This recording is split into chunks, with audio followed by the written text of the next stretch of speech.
नंदन श्री राम की, शिव धनुष भंजक श्री राम की, दशरथ नंदन श्री राम की जय। शिव धनुष भंजक श्री राम की जय। दशरथ नंदन श्री राम की, शिव धनुष भंजक श्री राम की, दशरथ नंदन श्री राम की जय। शिव धनुष भंजक पिताश्री,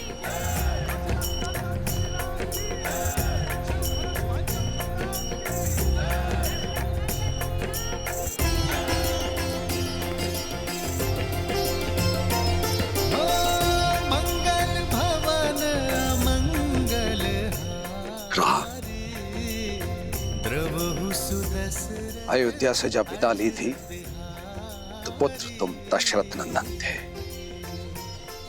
और आज तुमसे यहां भेंट हो रही है तो मैं राम का पिता हूं।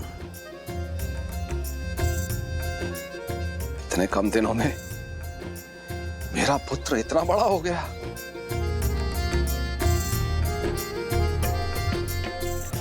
मेरा राम। आपकी चरणों की धूल के स्पर्श से ही ये सामर्थ्य पा सका हूं पिताश्री। इनका स्पर्श मुझसे आप भी नहीं छीन सकते। रघुकुल रीत सदा चली आई,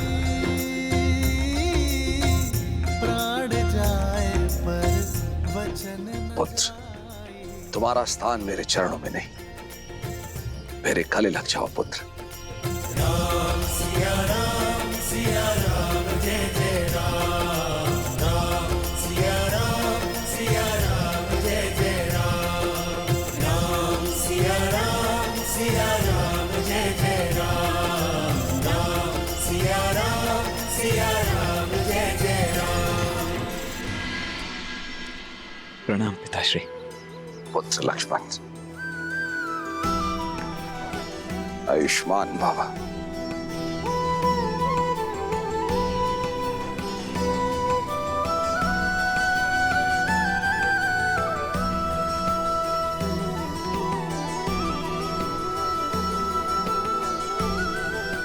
प्रणाम।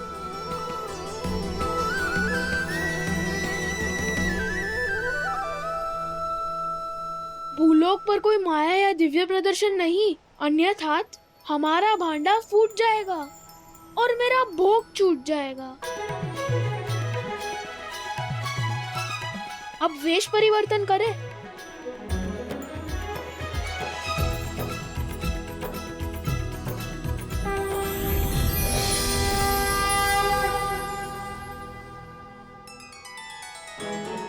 देवी सरस्वती और नंदी, संगीत का कार्यभार आप संभालेंगे।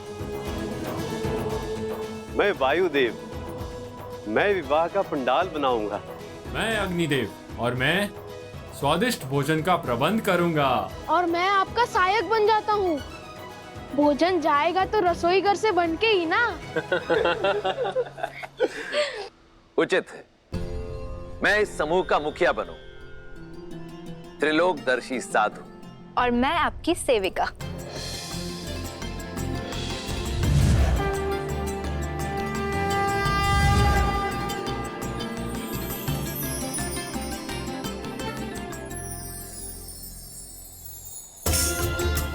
चलिए, प्रस्थान करने का समय हो गया।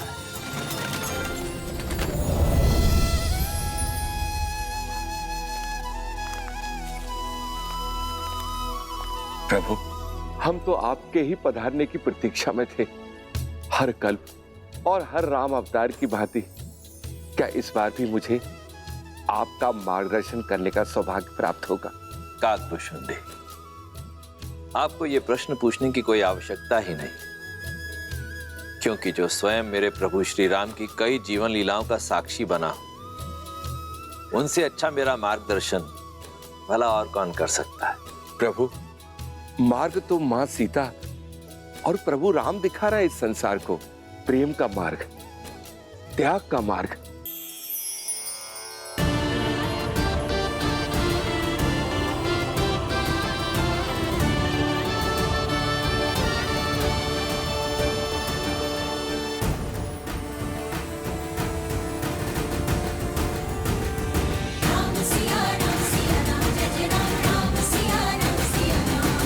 राम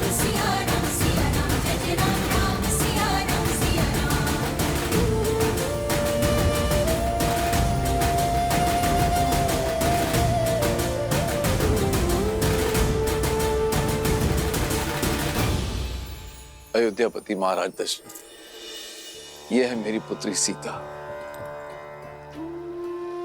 प्रणाम पिताश्री। सदा सौभाग्यवती भवा। और क्या आशीर्वाद दूं तुम्हें पुत्री। रूपशील हो, गुणवती हो, और सात्विकता तो तुम्हारे मुख पर है ही। अपने तेज से अपनी अयोध्या को सदैव दमकाती रहना पुत्री।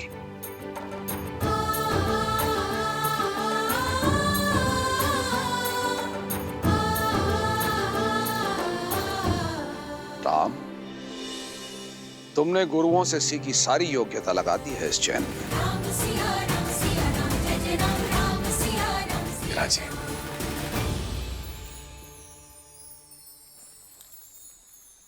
अयोध्यापति, अब मैं अपने परिवार से आपकी भेंट कराता हूं। सीता की माता से तो मिल ही चुके हैं आप। प्रणाम। ये मेरी छोटी पुत्री उर्मिला, ये मांडवी श्रुतकीर्ति। ये दोनों मेरे अनुज कुशाध्वज की पुत्रियां हैं।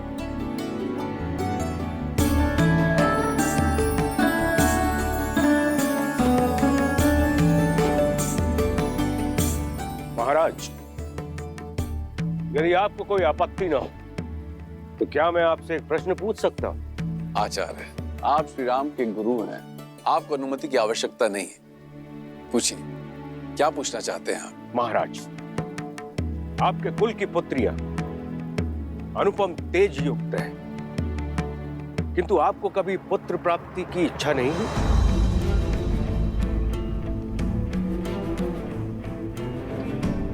या फिर कभी इस बात का भय नहीं सताया कि आपकी मृत्यु के बाद आपको तर्पण कौन देगा, या फिर आपके लिए स्वर्ग का मार्ग कौन बनाएगा?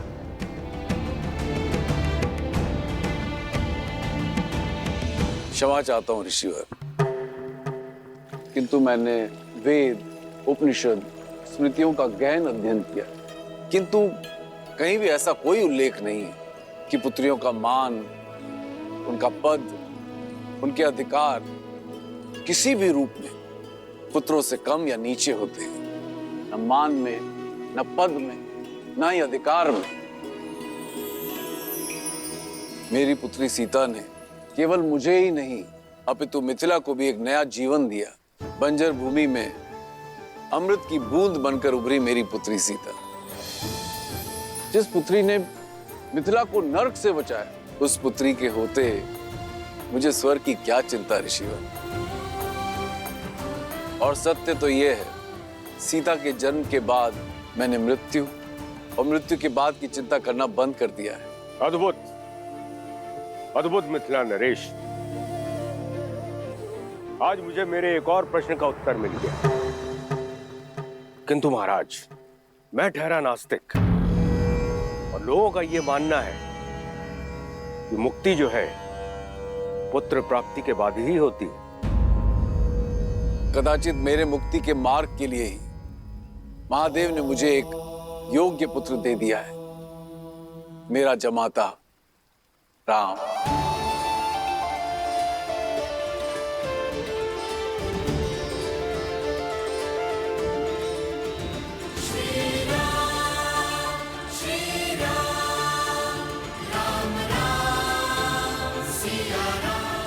उचित कहा राजर्षि जनक, विवाह संबंध वर वधु के बीच ही नहीं, दो परिवार के बीच जुड़ता है।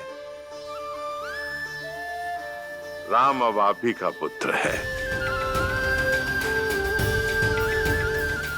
हम सब के बीच भी यही चर्चा चल रही थी मिथिलेश, कि क्यों ना आपको कुछ और पुत्र सौंप दिए जाएं। मैं आपका तात्पर्य नहीं समझा ऋषिवर। आपकी 4 पुत्रियां हैं जनक, और अयोध्या के 4 राजकुमार। इससे सुंदर संजोग और संबंध नहीं हो सकता। लक्ष्मण और उर्मिला, भरत और मांडवी, शत्रुघ्न और श्रुतकीर्ति का मेल आयु और गुण के अनुसार उत्तम होगा।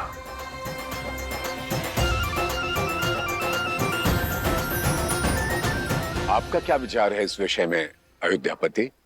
ऋषिवर, इससे बड़ा सौभाग्य तो हो ही नहीं सकता, किंतु इसमें मिथिलापति का मत जानना भी अति आवश्यक है।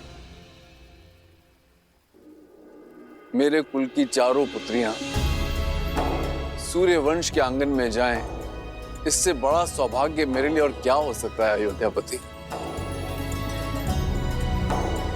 मिथिला कुमारियों की अपने बहनों से बिछड़ने की चिंता भी समाप्त हो जाएगी, किंतु मिथिला में विवाह से पूर्व पुत्रियों का मन टटोलना अति आवश्यक होता है। अवश्य जनक, जिन्हें साथ रहना है उनका विचार जानना भी आवश्यक है। आप दोनों एकांत में अपनी संतानों से बात कर लीजिए। उचित है।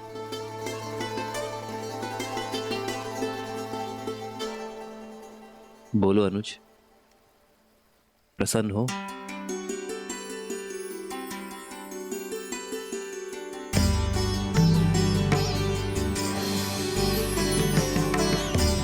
कोई शंका तो नहीं है उर्मिला?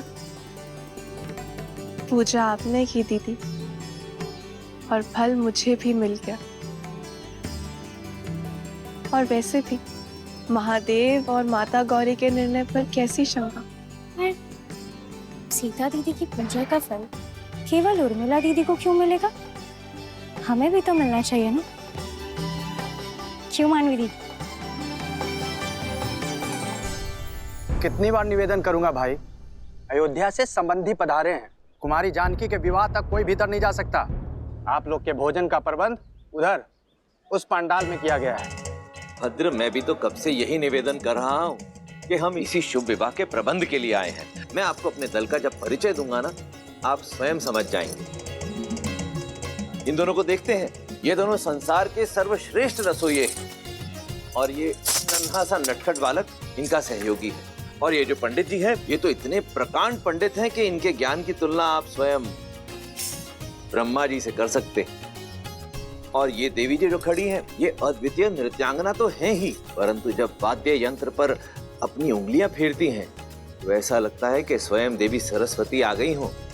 और मैं हूं इस दल का मुखिया राम आसरे, और ये है मेरी सहयोगी। अब हम भीतर जाएं? आओ। रुको, ये मिथिला का राजमहल है और विवाह राजकुमारी जानकी का। महाराज ने सभी प्रबंध सज किए हुए हैं, आपकी कोई आवश्यकता नहीं है। और हाँ, भोजन करना है तो आप लोग उधर जा सकते हैं। भोजन नहीं, हमें तो प्रबंध देखने जाने दीजिए। जाओ।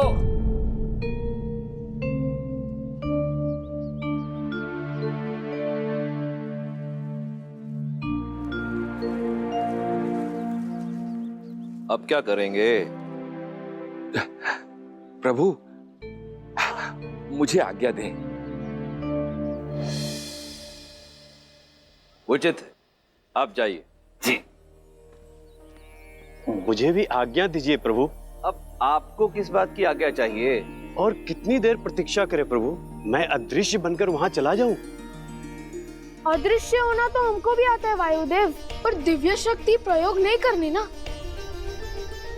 गणेश, अदृश्य होकर बहना मेरा अधिकार है, और सबसे पहले भोग ग्रहण करना मेरा अधिकार है। मैं चलूं पिताजी? कोई कहीं नहीं जाएगा, सब यहीं प्रतीक्षा करेंगे। मैं कुछ सोचता हूँ। जो भी सोचना है शीघ्रता से सोचिए, भूख से मेरा पेट दर्द कर रहा है। मेरा भी भूख के मारे जान जा रही है।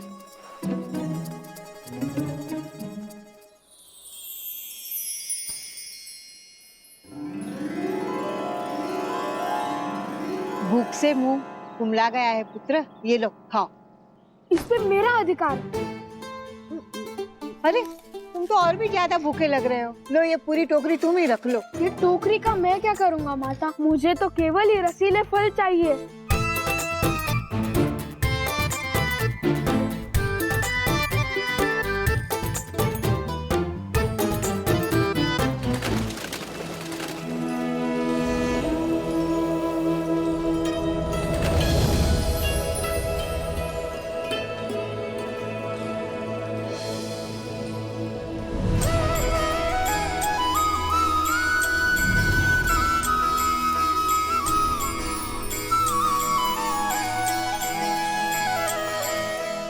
मिथिलापति, मेरे चारों पुत्र विवाह के लिए सज्ज हैं राजऋषि। मेरी पुत्रियां भी महाराज।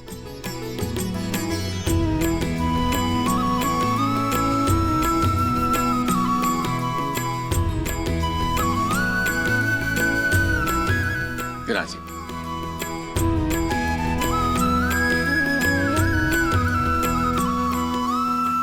तो राजगुरु सतानंद, आज्ञा गुरु जी। तो विवाह की तिथि निकलवाई जाए। मैं शीघ्र अतिशीघ्र संसार के इस पावन मंगल विवाह की तिथि निकालता हूं। रुको सदानंद, खुद ही पहुंचे हुए त्रिकालदर्शी ज्ञानी महासंत हैं रामाश्रय। उनकी बताई तिथि में कण मात्र भी त्रुटि नहीं होती है। मेरे अनुरोध पर वे अपने समस्त शिष्यों के साथ यहां पधारे हुए हैं।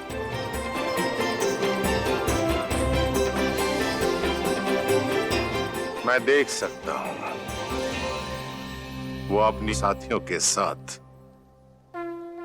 महल के द्वार पर प्रवेश कर चुके हैं।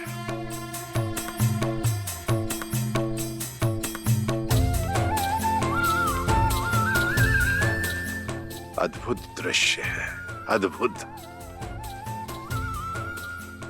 राम के विवाह की तिथि राम आश्रय निश्चित करेंगे। राम, जाओ जाकर उन्हें ससम्मान अंदर ले आओ। जी आचार्य। पुत्री सीता, उनके साथ उनकी एक सेविका और कुछ साथी भी हैं। उनका तुम स्वागत करो, मंगलमय होगा। जो आगे।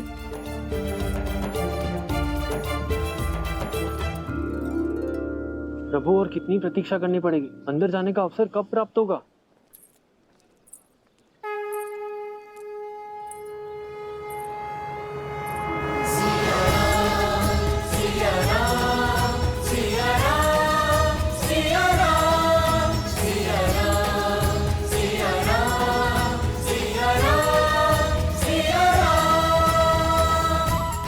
हम सबकी प्रतीक्षा समाप्त,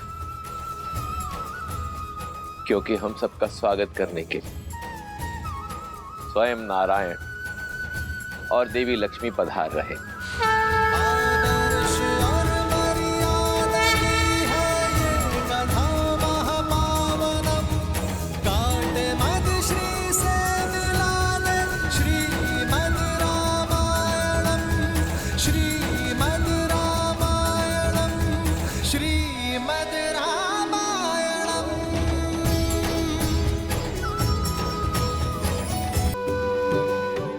त्रिकालदर्शी राम आश्रय, इस राम आश्रय के तो भाग्य खुल गए कि स्वयं श्री राम उसे लेने के लिए आए।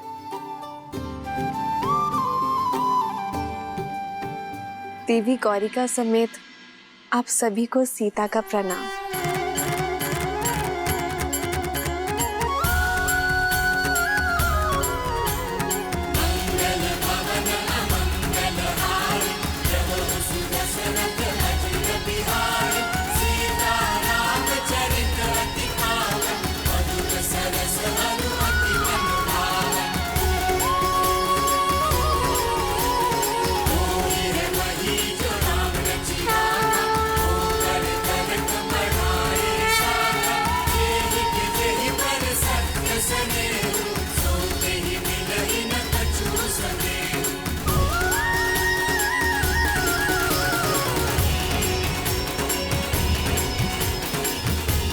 ये राम आश्रय आपको केवल ये भस्म ही दे सकता है, कृपया स्वीकार करें।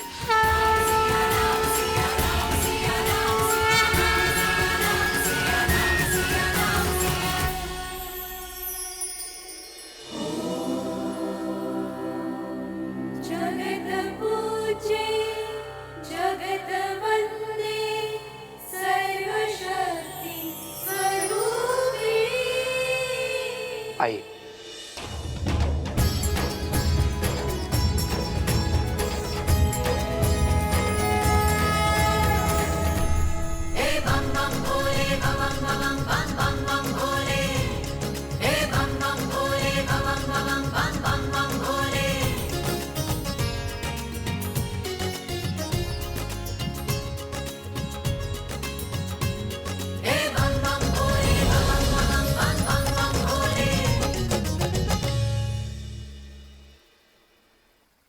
महाराज, ऐसी माया तो बहुत से लोगों के हाथ में है, किंतु क्या ये केवल मनोरंजन के लिए है या फिर इसका कोई और अर्थ है? यदि मन में भावना सच्ची हो तो पाषाण में भी भगवान, और यदि भावना सच्ची ना हो तो भगवान भी पाषाण है। भद्र जाबाली, परंतु आप तो नास्तिक हैं, इसलिए इस तथ्य से अनभिज्ञ हैं।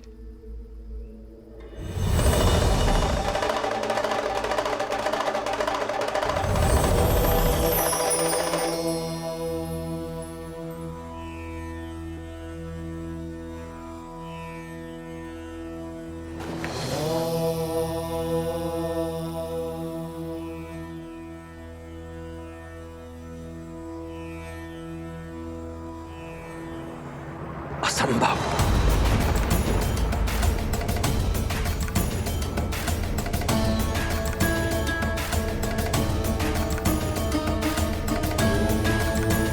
कोई समस्या है महाशय?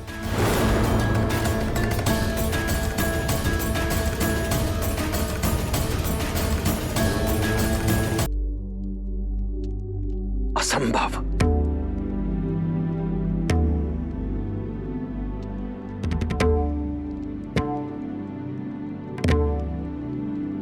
क्या हमारी संतानों के विवाह में कोई समस्या है महाशय? कोई समस्या नहीं है राजन। मैंने इससे पहले ऐसा विलक्षण संयोग अपने जीवन में कभी नहीं देखा। पूरे 36 के 36 गुण मिलते हैं।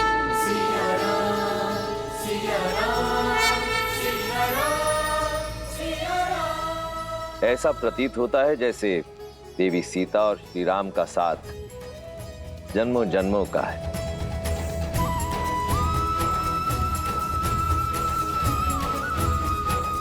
और इस विवाह का शुभ मुहूर्त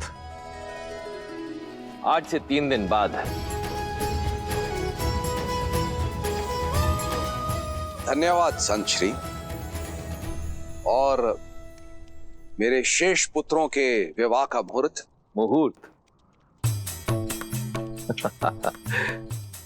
राजन, किस शुभ मुहूर्त की बात कर रहे हैं आप? जिनके मिलन को स्वयं महादेव ने रचा है, जिस क्षण का साक्षी बनने के लिए समस्त ब्रह्मांड सज रहा है, वो क्षण है श्री राम और देवी सीता के विवाह का मुहूर्त। अब भला इससे शुभ मुहूर्त और क्या हो सकता है? आपके चारों पुत्रों का विवाह एक ही दिन एक ही मंडप में होगा, और इस विवाह का प्रबंध मैं स्वयं करूंगा।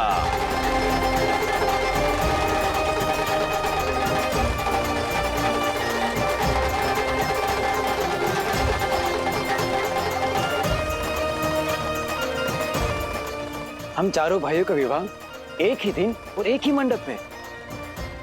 भैया, शिवजी तो बड़े दयालु हैं।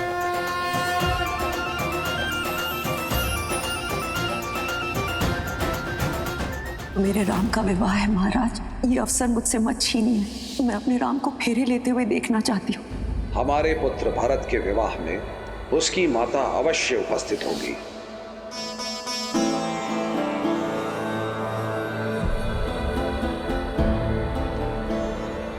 मेरे चारों पुत्रों का विवाह एक ही लग्न और एक ही मुहूर्त में हो, ये तो बहुत ही आनंददायी है ऋषिवर। किंतु इस कारण मैं एक धर्म संकट में आ गया हूं।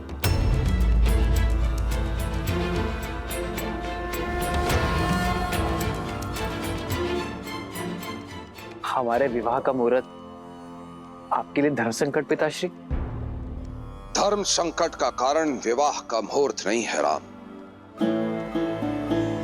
धर्म संकट का कारण है एक वचन। तुम्हारी माता कैकेयी तुम्हारे विवाह की साक्षी होना चाहती थी, किंतु अयोध्या की रक्षा के कर्तव्य हेतु मैं उन्हें विवाह के लिए नहीं ला पाया, और उनका मन रखने के लिए मैंने उन्हें वचन दिया, भरत के विवाह में भरत की माता अवश्य सम्मिलित होगी। किंतु अब यह कैसे संभव है? जब तक विवाह की सूचना अयोध्या पहुंचेगी, विवाह का मुहूर्त तो हो जाएगा। आपका वचन नहीं टूटेगा पिताश्री।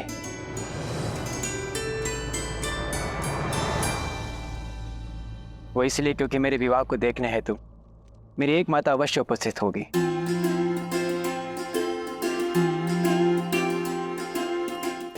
जिस क्षण राम भैया ने स्वयंवर जीतकर जनक नंदिनी को अपनी जीवन संगिनी माना, उसी क्षण मुझे भी एक माता और मिल गई।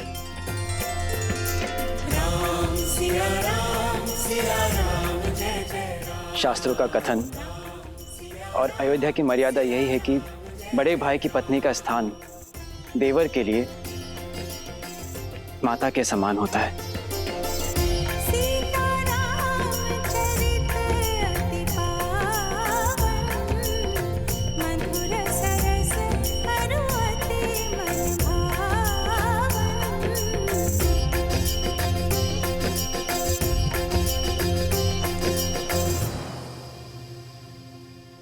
और मेरी माता मेरे विवाह में ही नहीं, मेरे विवाह की चर्चा में भी उपस्थित थे।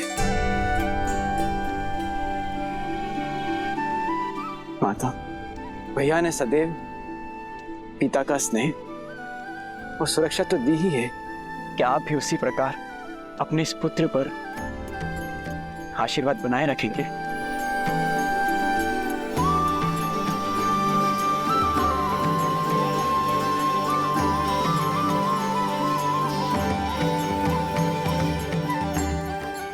शास्त्रों में लिखे को पढ़ने में नहीं, उसे जीवन में उतारने में है भरत।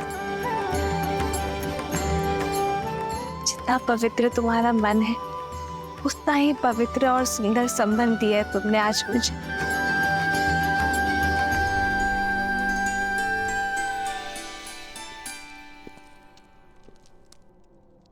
भरत, उठो भरत।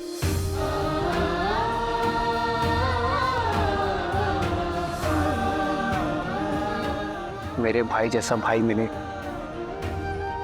तो धर्म की पूर्ति के लिए संतान की आवश्यकता नहीं।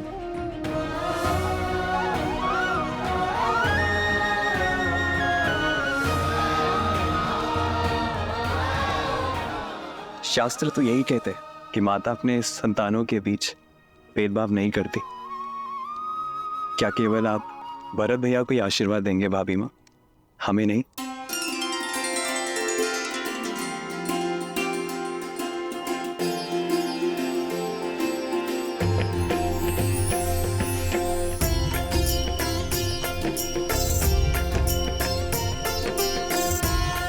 तो दशरथ नंदन और मिथिला की पुत्रियों के विवाह का प्रबंध किया जाए मिथिला नरेश।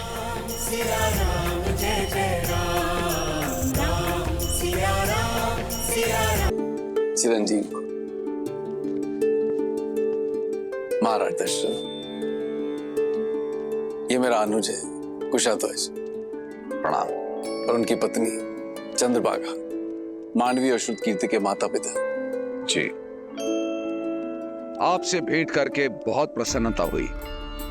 आपकी पुत्रियां बहुत गुणवान हैं। क्षमा करना कुशाध्वज, कदाचित मैंने तुम्हारा अधिकार छीन लिया। तुम दोनों उपस्थित नहीं थे और तुम लोग से संपर्क भी नहीं हो पा रहा था। मैंने बिना तुम्हारी अनुमति के तुम्हारी दोनों पुत्रियों का विवाह निश्चित कर दिया। विवाह? विवाह? यह अधिकार तो आप ही का था भैया। हाँ जयश्री, जन्म भले ही मैंने दिया है श्रुतकीर्ति और मांडवी को, परंतु पाला तो आप ही ने है।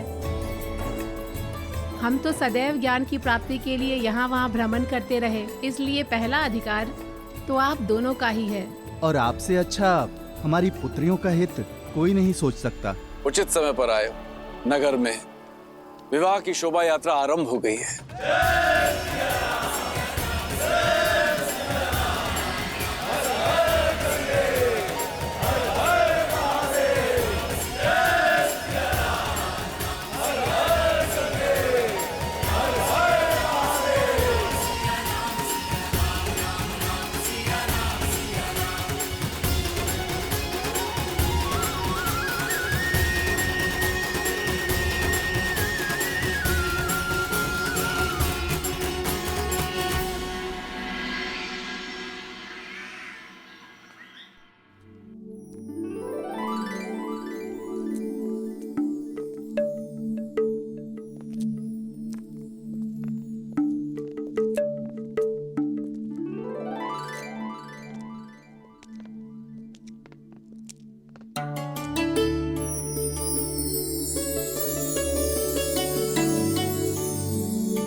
कौशल्य सुप्रजारा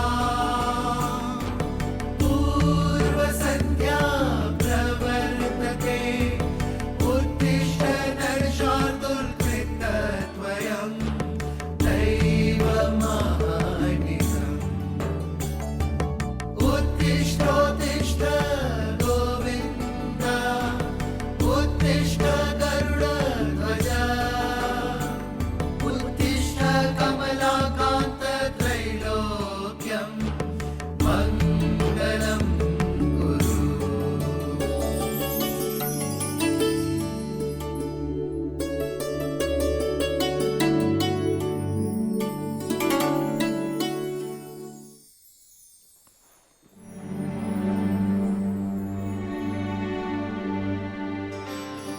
भैया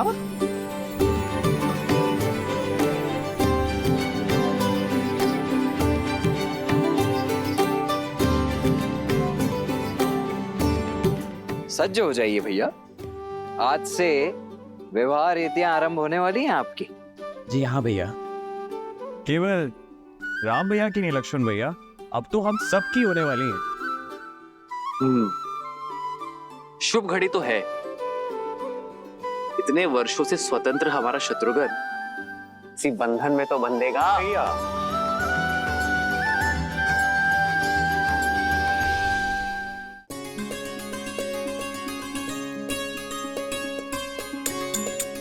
आप तो बड़ी प्रसन्न होंगी ना सीता दीदी, दशरथ नंदन राम जैसे पति मिल गए और देवरों ने तो माता भी मान लिया। और वो देवर हमारे पति भी होंगे। उनके साथ साथ हमें भी तो सीता दीदी के चरण स्पर्श करने होंगे ना। तो क्या हुआ, अच्छा ही है ना। जब हम अयोध्या जाएंगे तब हमें ऐसा नहीं लगेगा कि माता का घर छोड़कर आए हैं।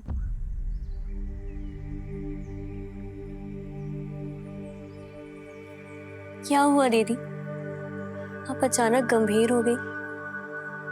माता पिताश्री का विचार आया। वर्षों तक हमें लाड से पाला और अब अचानक हम सब उन्हें छोड़कर चले जाएंगे।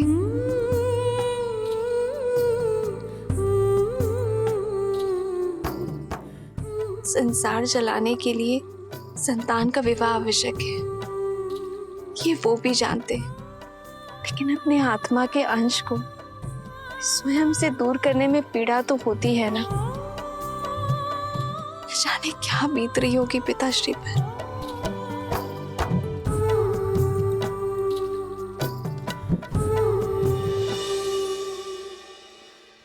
पीड़ा तो है मन में,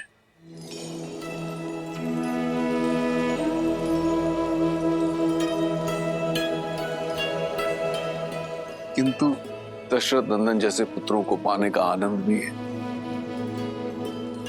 हाँ, तुम्हारी माता थोड़ी विचलित है।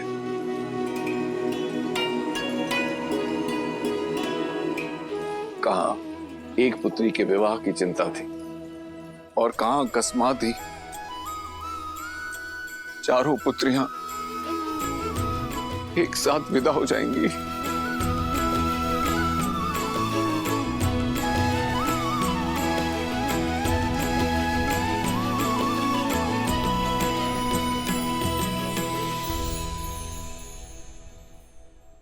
अरे तुम चारों अब तक सज नहीं हो। नदी से पावन माटी लाने जाना है और आप अब तक यही हैं। कितनी सारी तैयारियां करनी है, कितनी सारी रीतियां हैं। चलिए। माँ, हम सब सज हैं, बस आपको होना है। माँ, आप हमें बचपन में अपने साथ बिठाकर रंगोली सिखाती थी ना,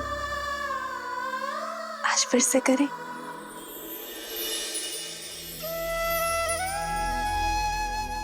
स्वास्तिक की ये 4 रेखाएं, हम 4 बहनें हैं माँ,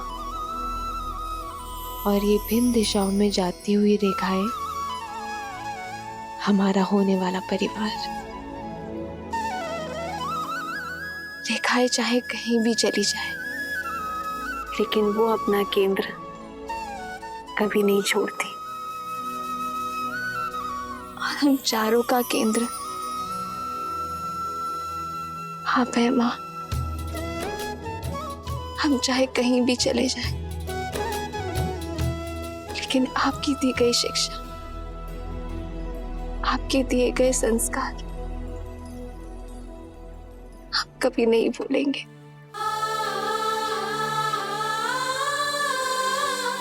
आपकी पुत्रियां मिथिला से दूर अवश्य जा रही हैं, लेकिन हमारे अंदर से मिथिला को कोई दूर नहीं कर सकता माँ।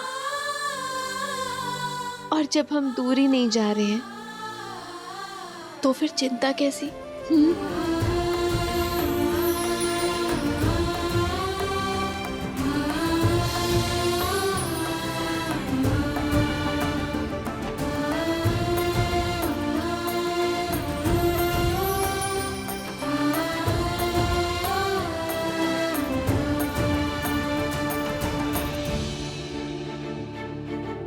चलो नदी तट पर चलते हैं।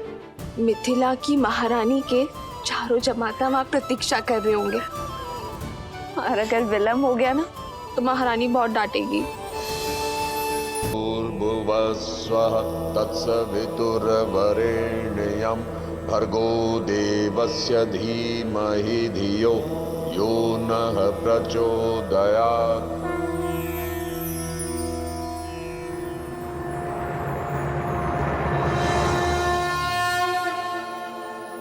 महाराज जनक अपनी पुत्रियों के साथ पधार चुके हैं।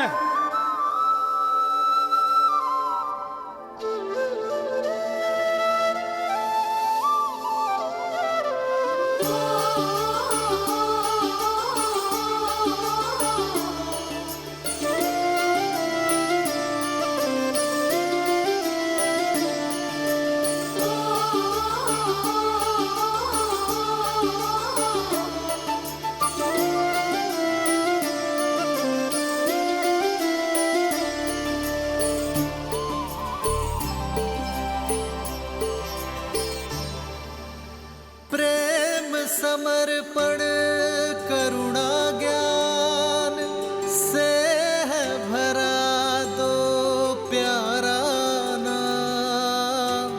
जय सिया राम, जय जय सिया राम, जय सिया राम, जय जय सिया राम।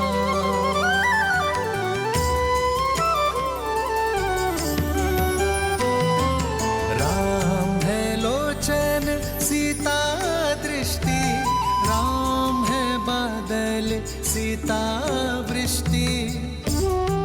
अब वर और वधू माँ गंगा का आह्वान कर नदी तल से पवित्र माटी को लेकर इस पात्र में भरेंगे।